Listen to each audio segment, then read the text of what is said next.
প্রিয় ভিউয়ার্স, আসসালামু আলাইকুম। সবাইকে ঈদ মোবারক। আজকে ঈদের দিন। আজকে আমি রান্না করব সবচেয়ে সহজ পদ্ধতিতে গ্রামীণ পরিবেশে কলিজা বোনা। প্রথমে আমি এই যে দেখেন, আমি আর আমার শাশুড়ি মিলে কলিজাগুলোকে ছোট ছোট করে টুকরো করে নিলাম।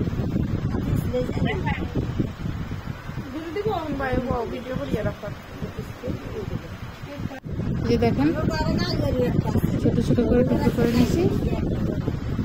এখন ভালো করে ধুয়ে নিব। আমি অবশ্য মাংস সর্বনিম্ন 3 বার ধুই, না হলে আরো বেশি ধুই। আমি এইটাকে ভালো করে কষলে 4 বার ধুয়ে নিলাম। এখানে কলিজা। এখন চলে যাব পরবর্তী প্রসেসিং রান্না। আমি এখানে প্রায় 4 কেজি কলিজা।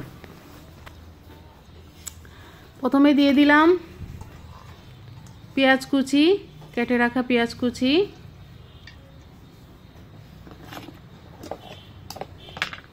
এই যে রসুন বাটা, আগে থেকে ব্লেন্ড করে রাখা রসুন বাটা 4 টেবিল চা চামচ,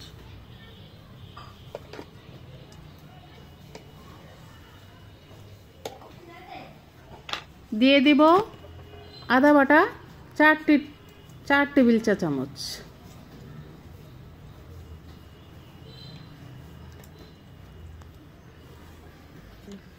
দিয়ে দিলাম হলুদের গুঁড়া 2 টেবিল চামচ,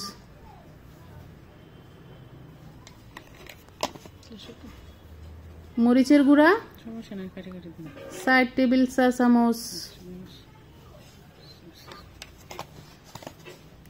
জিরা এবং ধনিয়ার গুঁড়া একসাথে 3 টেবিল চা চামচ,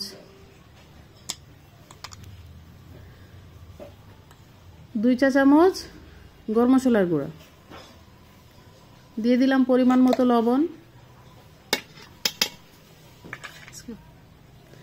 দিয়ে দিলাম হাফ কাপের উপরে সয়াবিন তেল, দিয়ে দিলাম 6-7টা এলাচ, 6-7টা লং, 20টা গোলমরিচ, 6-7 টুকরা দারুচিনি, তেজপাতা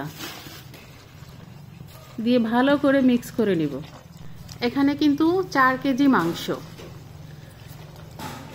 মাংস যত ভালো করে মাখাবেন, মিক্স করবেন, তত স্বাদ হবে। রমজানের ঈদও আমি শ্বশুরবাড়িতে করেছিলাম। তখন আমি 6 মাসের মাতৃত্বকালীন ছুটিতে ছিলাম, সিলেট থেকে শ্বশুরবাড়ি এসে ঈদ করলাম। এবারও 3 দিনের ঈদ অনুমতির ছুটিতে ঈদ করার জন্য শ্বশুরবাড়ি চলে আসলাম। সবাই একসাথে ঈদ করার আনন্দটাই আলাদা। ভালো করে মাখানো হয়ে গেছে। এখন আমি চলে যাব পরবর্তী প্রসেসিং রান্না করার জন্য। এই দেখেন, এটা কিন্তু মাটির চুলা, অনেক বড় চুলা। এই যে দেখেন চুলার ছাই উঠাচ্ছি, ভালোই সিস্টেমটা। এখন চুলায় লাকড়ি দিয়ে দিলাম, লাকড়ি দিয়ে এখন আগুন ধরাইব। আগুন দিচ্ছি।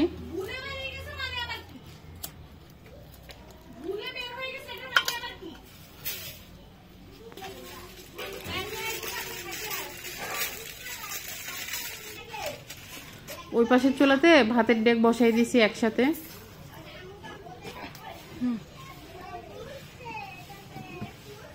দেখেন একসাথে বসাই দিয়া ভাতের পানিও বসাই দিছি, ওই দিক দিয়ে কলিজা বোনা বসাই দিছি। এখন চলে যাব পরবর্তী প্রসেসিং রুটি বানানোতে। এখন আমি চলে যাব পরবর্তী প্রসেসিং রুটি বানানো। এখানে চাউলের গুঁড়া, চাউল মেশিনের মাধ্যমে গুঁড়া করে আনছি। ওই চাউলের গুঁড়ি দিয়ে এখন আমরা রুটি বানাবো। এই যে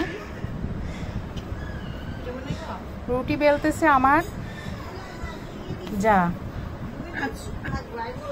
দেখেন কি সুন্দর করে রুটি বেলতেছে উনি।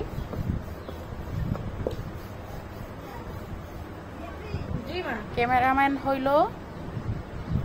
হইল আমার ছোট ভাইয়ের বউ সুমি আক্তার।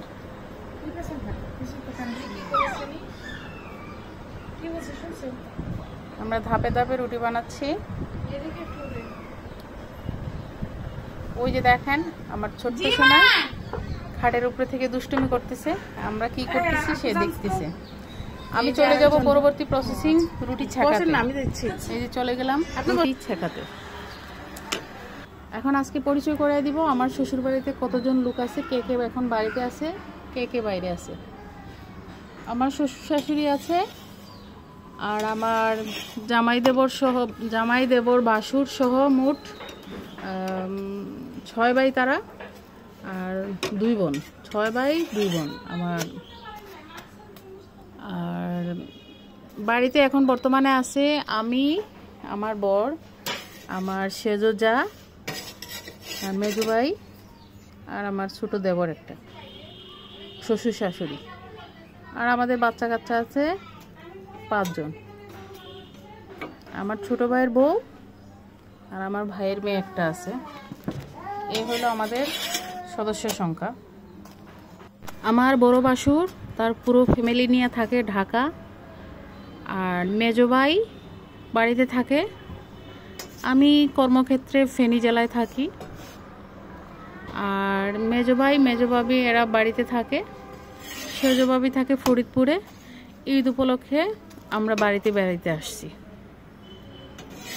এই হলো সদস্য সংখ্যা। আমার ননদের 1 ছেলে 1 মেয়ে, ননাসের বাচ্চা কামিং সোন। এই তো এভাবেই ব্যস্ত সময় পার হয়ে যাচ্ছে আমাদের। তবে সবাই মিলে একসাথে ঈদ করতেছি তো এটা খুব একটা মজার ব্যাপার, খুবই ভালো লাগতেছে সবাই একসাথে থাকাতে।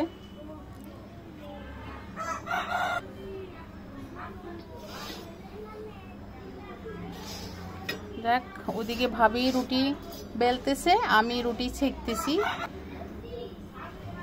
ক্যামেরা এখন আমি ধরছি, আমি ছেঁকতেছি আর ক্যামেরা ধরতেছি। আর আমার ছোট্ট সোনাকে রাখতেছে আমার ভাইয়ের বউ সুমি বেগম। এই সবাই মিলে আমরা এখন আছি। চলে আসলাম পরবর্তী প্রসেসিং। এই যে বসাই গেছিলাম ওদিকে রুটির কাজ করতে, এখন চলে আসলাম। এখন এখানে এই যে নাড়াচাড়া করতেছি, দেখছেন পানি বের হয়েছে। আমি কিন্তু এখানে এক্সট্রা কোনো প্রকার পানি দিব না, মাংসের পানিয়ে মাংস ভুনা করব। মানে কলিজা থেকে যা পানি বের হবে তা দিয়েই পুরো রান্নাটা শেষ করব। এখানে এক্সট্রা কোনো প্রকার পানি ইউজ করা হবে না। দেখে নিচ্ছি, চেক করে নিচ্ছি ভাতের কি অবস্থা। এখনো বলক আসে নাই, অনেক বড় ডেক তো, এই ডেকে একবেলা মানে 2 বেলার রান্না একসাথে রান্না করা হয়, তো এখানে 2.5 কেজি চাল যাতে রাত পর্যন্ত হয়ে যায়। এখানে তো বড় চুলা, তো আগুন হইতেও সময় লাগে, রান্না হইতেও অনেক সময় লাগে। তো ভালোই লাগে গ্রামীণ পরিবেশে এত সুন্দর করে রান্না।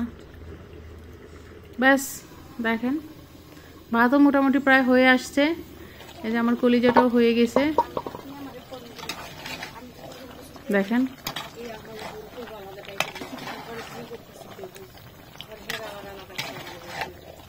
একসাথে বসাই দিচ্ছেন, কলিজাও হয়ে গেছে, ভাতও প্রায় হয়ে আসছে। ভাতের মার ঢেলে নেব।